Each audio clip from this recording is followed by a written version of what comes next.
If you're a healthcare provider, particularly a physician, if you haven't been sued for malpractice, you're gonna be. I'm Jim Edwards. I'm a malpractice defense attorney. My offices are in Stafford, Texas. It's a suburb of Houston. And that last remark was only a slight exaggeration. There was a study published in the New England Journal, and they looked at medical malpractice cases against various physician specialties over the years. They found that the physicians in the low-risk specialties were going to have a 75% probability of being included in a lawsuit at some point during a 30-year career. For the high-risk specialties, the number was a shocking 99%. Now, I know you don't hear about that. Most of my clients feel like they're the only ones who've ever been sued, and it's a sign that they're a bad doctor. Both of those are false. Has nothing to do with the quality of the medical care that you provide. It's more a matter of bad luck. If you have a complication or undesired outcome, people are looking for money and they're going to sue you. And folks don't talk about it. And as a result, nobody has any conception that 99% of physicians in the high-risk specialties, which include things like all of the procedural specialties, surgeons and OB-GYNs. In fact, one study talked about the amount of time in a career that various specialties would experience a pending lawsuit. And the highest specialty, which was neurosurgery, approached 25% of their career that they would have a pending lawsuit against them. Even the lower specialties were 5 and 10%. So I've created this series of videos on this channel to try to give you some information, background information about medical malpractice law and the process of litigation. The first two videos tell you what to do if you've just been sued. Well, the second one tells you what not to do if you've just been sued. What I'd like to talk with you about now is the cast of characters, the players in a medical malpractice lawsuit. They can be divided into two big categories, obviously. The plaintiff side, that's the folks bringing the lawsuit against you, and the defense side, that's you and the folks on your side. Let's talk about the defense side first. The defendant is you. You're the person being sued.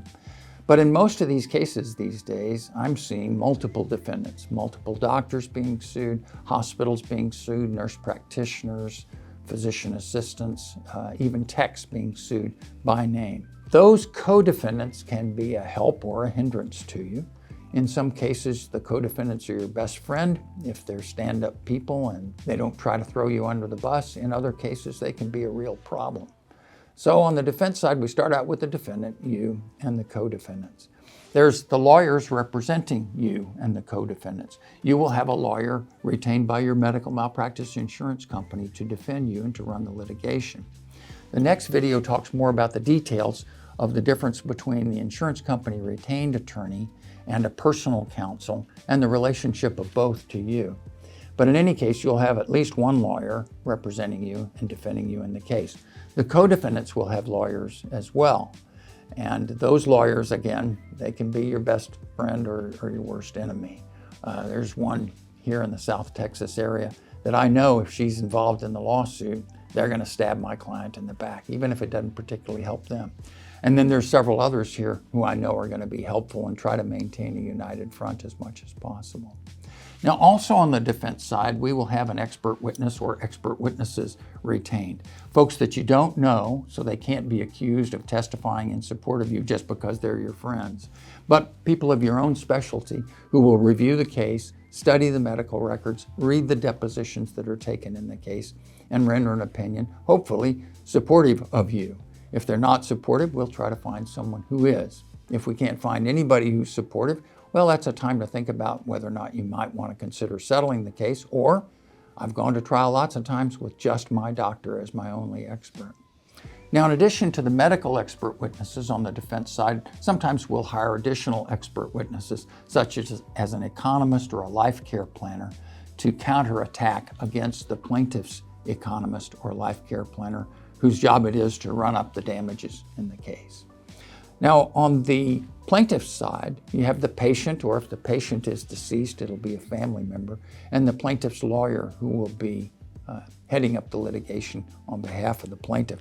They will also hire one or more expert witnesses Certainly they'll have a medical expert witness to testify against you and say you've done everything wrong and what you did caused harm to the plaintiff.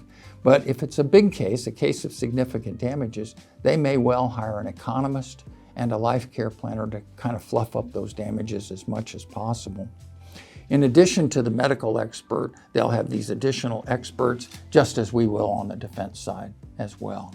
The final category of players in the case are what I call the non-party players. The parties are the defendants and the plaintiffs. But the non-party players include both the court personnel and the insurance companies that are involved. On the court side, of course, there's the judge and the jury. The bailiff is the law enforcement officer, usually, although sometimes they're not law enforcement officers. They maintain order in the court and they escort the jury and tell the jurors where to go and what to do. You won't have much interaction with the bailiff except to say good morning and that sort of thing. The court will also have a court clerk who handles the administrative duties of the court, and sometimes a docket clerk who handles the scheduling.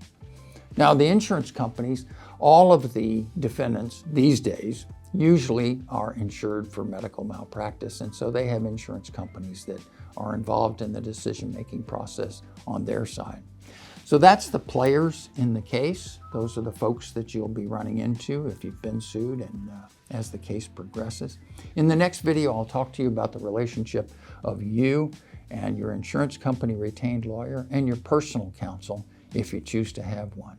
Good luck in your malpractice case.